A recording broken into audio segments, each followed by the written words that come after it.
Hey everyone, it's Jenny again. I thought I'd pop on to maybe do another 10-minute video or less.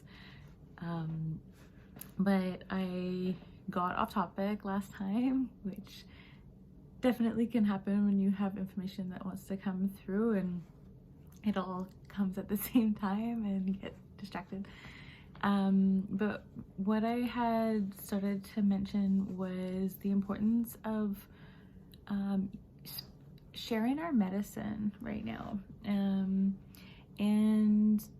it doesn't just have to be one thing that is our medicine, but it's about finding out what that is and sharing whatever it is that you feel that you have to share with the world. So it's very interesting because most people are isolating in their homes with them just by themselves or with their families, but we have obviously this amazing tool of the internet that we're able to share what we have to offer to the world. So I think that's really a beautiful already thing that's happening with the coronavirus. And I know and my feel is very strong that we are going through a massive shift and that there's going to be a lot of changes occurring because of what it is that we're experiencing right now, right? That's a whole other topic to explore. But I had mentioned maybe my medicine might be a calm voice and sharing some messages and what wants to come through, and I challenge you, that's not the right word because it comes with some sort of feeling of competition or pushing, which is not at all where I am encouraging you to tap into to find this, or how this medicine will actually come out. It's not the place to find it from. However, that word was more as a motivating usage to share what your medicine is. And the thing with, and just to be clear, if you're not sure what I'm talking about, what do you mean medicine? Like, some people like medicine like means drugs, and but no, it's like, what is your offering that is unique to yourself, that you came here with, you're born with, like I've always been doing this, like people have said like you're good at that, or some magic that's within you that you kind of just feel it and have known at some level that it is there. So it could be your light, could be your joy, it could be your humor, it could be literally a gift of dance or music, or art, or it could be really subtle and unique, and we call it your medicine because each and every one of us has our own medicine to share with the world, and we all have this outlet. I mean, everyone mostly has a computer or a smartphone, and you have the tools if you're able to watch this. So that's where I was going with what is your medicine and what can you share with the world. And I encourage you to even just start thinking about that, if that's the first step, or to be brave and share it. I mean, we've seen artists doing home concerts, and we've seen like Jimmy Fallon doing his Tonight Show from his house. You know, he's using his own medicine and spreading that, and I think it's beautiful. And it's the time, especially if you are on this journey with me, is whatever you want to call yourself, a starseed, a light worker, an empath, a healer.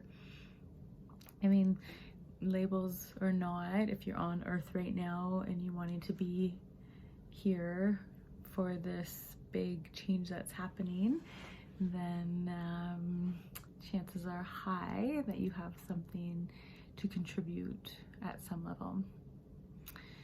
So what is that? What is your medicine? Let me know. And I guess I have a few more minutes so I can go into a little bit more about my offerings of the medical Qigong. So I'm so honored and grateful that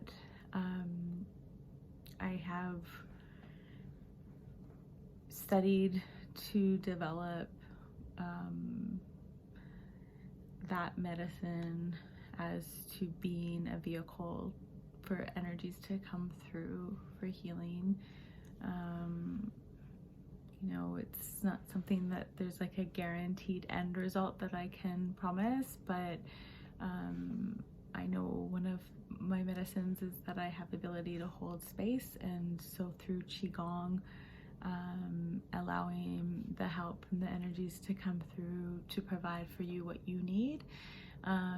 I started out with a lot of distance sessions right off the bat because I thought that's where my work was going to go, and then it shifted more into people wanting to be in person. But with what is going on in the world right now, going back to offering the distance sessions is super exciting, and I have, you know, the confidence and the testimonials from those who I've had the experience with, that they had the experience, as did I, that it was really powerful, and in some cases it was more powerful than being in the room with someone. So I actually had to pretend for a while when I was in the room with people that they weren't there and that I was doing a distance session, so that I could, you know, work at that level of energy and sort of not get distracted by the physical being. So keeping that in mind, it's probably one of the most significant questions or common questions that I have from people, like, don't I have to be in person? Absolutely not. I used to get energy work from a friend in Australia, so that was one of my first experiences. It helped me through a lot. So energy has no time or space, which is a whole other conversation. So even if I'm not able to see you in person, offerings from distance are just as powerful or more, and I would be so excited to help you out in that way. Just a side note as part of what my medicine is to offer. Anyway, I just wanted to jump on here quickly to clarify that, because I had started to talk about it, and I think I have spoken enough for one night. Make sure to listen to your bodies, be kind to one another, be passionate, compassionate with one another, and passionate if that feels like that feels right to you.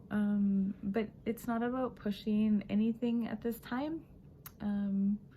You know, sometimes there's like messages going on right now saying use this time and do this and do that and do that, and every cell and ounce of my body is personally rejecting that at this stage. It doesn't mean that not in a couple days or even tomorrow I might wake up and feel differently, but that's the whole point. Like, if you feel it and you are inspired, go for it. My inspiration has come in different ways. I've been really inspired to maybe cook and do those things, but just true inspiration and creativity comes as a flow. It's not something to feel pressured, like, oh, we have more time on our hands, we should be doing. So yeah, just check into that. No pressure in any way. That's the point of being still. You can literally be quiet right now and not be feeling the need to be doing anything. And I think that's my most important message for everyone. And that reminder that it can come as like a kicking and screaming and tantrum. I joke, like, before the quiet, like, if you're not used to it, there can be a bit of resistance. So that's part of the process to get through to the stillness. So hang tight and check in if you feel like you need to, and enjoy the quiet times and be still, and so much love. Bye for now.